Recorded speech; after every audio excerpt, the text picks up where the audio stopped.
أعوذ بالله من الشيطان الرجيم.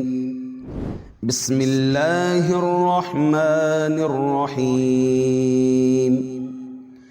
الله ولي الذين آمنوا يخرجهم من الظلمات إلى النور. أحمده وأصلي على رسوله الكريم أما بعد. فأعوذ بالله السميع العليم من الشيطان الرجيم من همزه ونفخه ونفثه. إنا كل شيء خلقناه بقدر. معزز حاضرین، ایمان کا چھٹا رکن تقدیر پر ایمان لانا ہر مسلمان کو اچھے اور برے ہونے پر جو چیزیں لاحق ہوتی ہیں اس دنیا میں یا اس کے ساتھ ہر چیز پر ایمان لانا ضروری ہے۔ وہ ایمان اس طرح سے کہ یہ اللہ تعالیٰ کی جانب سے ہے۔ اللہ نے فرمایا انا کل شیء خلقناہ بقدر، ہم نے ہر چیز کو ایک اندازے کے مطابق بنایا ہے، مقدر رکھا ہے ہر چیز۔ تقدیر پر ایمان یہ غیبیات سے متعلق ہے، یعنی انسان کا مقدر، انسان کا اب آنے والا پل اور آنے والا کل اللہ کے علاوہ کوئی اور نہیں جانتا ہے۔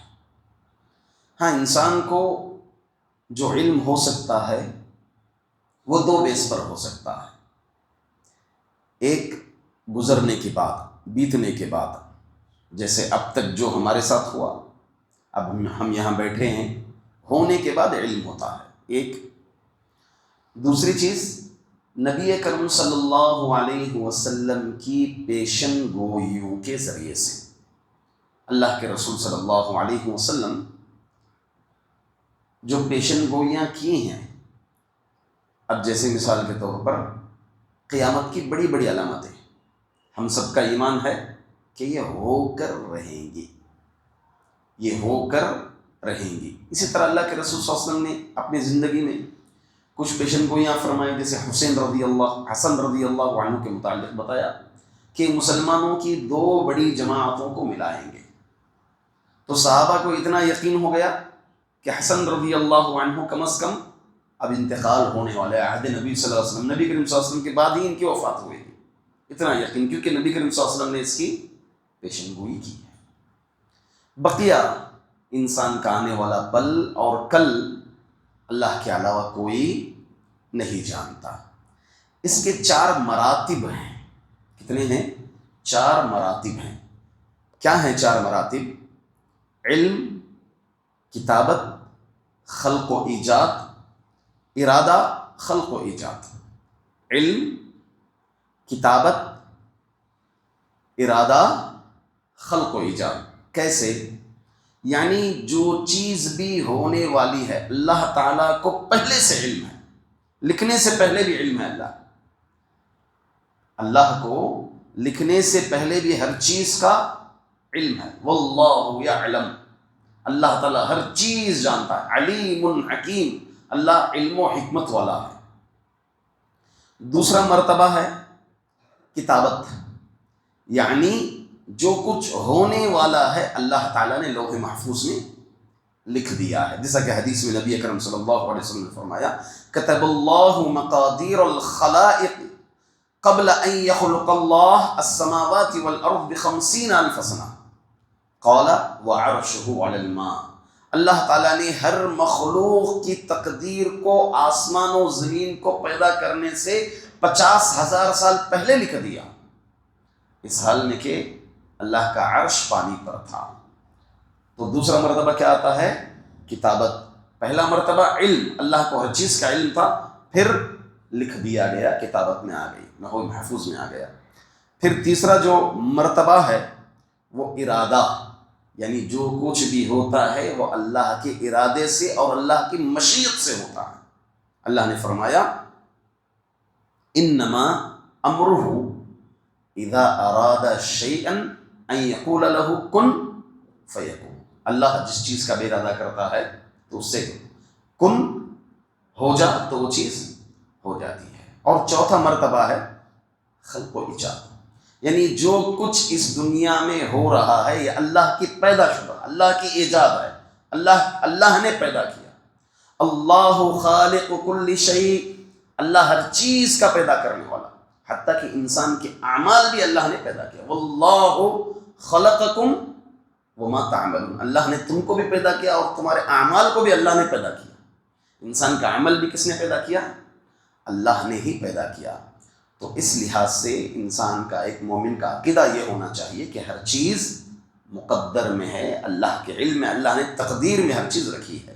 اللہ نے فرمایا ما اصاب من مصیبت فی الارض ولا فی انفسکم الا فی کتاب من قبل ان نبرأها ان ذلک علی اللہ یسیر، نہ کوئی دنیا میں مصیبت آتی ہے نہ تمہاری جانوں میں مگر اس سے پہلے کہ ہم اس کو پیدا کریں، یعنی ہر چیز اللہ تعالیٰ پیدا کر چکے ہیں، وہ ایک خاص کتاب میں لکھی ہوئی ہے، وہ ایک خاص کتاب میں لکھی ہوئی ہے۔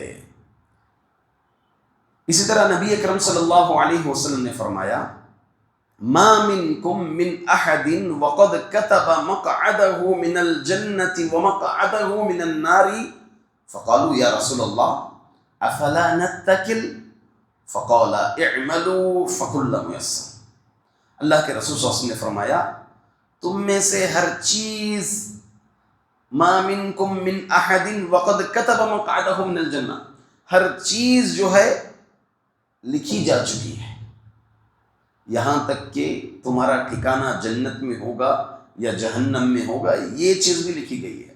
تو صحابہ نے پوچھا یا رسول اللہ، اللہ کے رسول کیا ہم اس پر اعتماد کر کے نہ بیٹھ جائیں کیونکہ لکھا ہوا، اب ہمارے ساتھ کیا ہو گیا، سب چیز لکھی ہوئی ہے، تو کیا ہم اعتماد کر کے نہ بیٹھ جائیں؟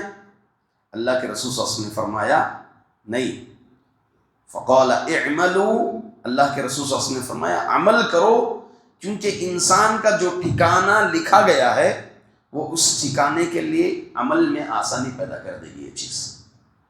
تو انسان جب تقدیر میں لکھا جا چکا ہے اس کی کوشش کیا ہونی چاہیے کہ عمل کریں۔ اس سلسلے میں ایک افراط اور ایک تفریط کا دو فرقے شکار ہیں۔ جیسے مرجئہ کا کہنا یہ ہے، یہ فرقے کا، کہ جب ہر چیز تقدیر میں لکھی گئی ہے تو انسان کو عمل کرنے کی ضرورت نہیں، دیکھ لیں گے جو جنت ملے گی جہنم ملے گی، جنت ہو تو جنت ملے گی، جہنم ہو تو جہنم ملے گی۔ مناسب ہے؟ نہیں مناسب ہے، کیونکہ ہمیں عمل کرنے کے لیے کہا گیا فَأَمَّا مَنْ أَعْطَى وَاتَّقَى، فَأَمَّا مَنْ أَعْطَى، جس نے دیا اور تقوی اختیار کیا، وَصَدَّقَ بِالْحُسْنَى، اور حسنہ پر تصدیق کی، فَسَنُيَسِّرُهُ لِلْيُسْرَى، ہم نے اس کے لیے آسانیاں کر دی۔ وَأَمَّا مَنْ بَخِلَ وَاسْتَغْنَى، اور جو بخیل ہو گیا، بخیلی اختیار کی اور بے نیازی اختیار کی، وَكَذَّبَ بِالْحُسْنَى، اور حسنہ یعنی قیامت کے دن کا انکار کیا، تکذیب کیا، فَسَنُيَسِّرُهُ لِلْعُسْرَى، ہم نے تنگی میں اس کے لیے آسان کر دی۔ انسان جیسا عمل کرنا چاہے گا اسے اس کے لیے اس طرح سے مرحلے آسان ہو جائیں گے۔ برائی کرنا چاہتا ہے انسان، اس کے لیے اس میں آسانیاں ہیں، اچھائی کرنا چاہتا ہے اس کے لیے اس میں آسانی۔ اس لیے اللہ کے رسول صلی اللہ علیہ وسلم نے فرمایا جو کوئی علم کے راستے پر چلتا ہے تو ہم نے اس کے لیے جنت کے راستے آسان کر دیتا ہے۔